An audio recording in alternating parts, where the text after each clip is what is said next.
एका गावात दोन मित्र राहत होते. दोघांनाही श्रीमंत व्हायचं होतं. एका मित्राचं नाव होतं कर्मवीर आणि दुसऱ्याचं नाव सुखदेव. कर्मवीर नेहमी कठोर परिश्रम करायचा.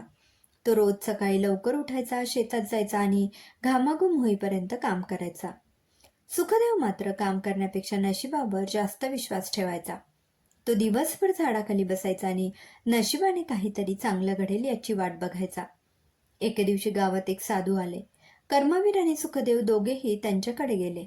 सुखदेव म्हणाला, महाराज, मला असं काहीतरी सांगा ज्यामुळे मी लगेच श्रीमंत होईन. साधूंनी हसून त्याला एक मंत्र दिला.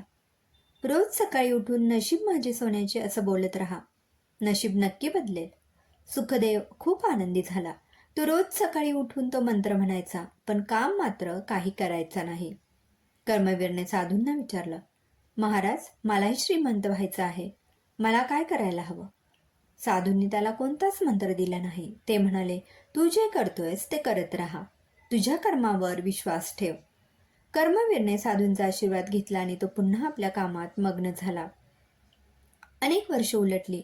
कर्मवीरने आपल्या मेहनतीमुळे खूप पैसा कमवला. त्याने मोठं घर बांधलं, शेती वाढवली आणि तो गावातला सर्वात श्रीमंत माणूस बनला.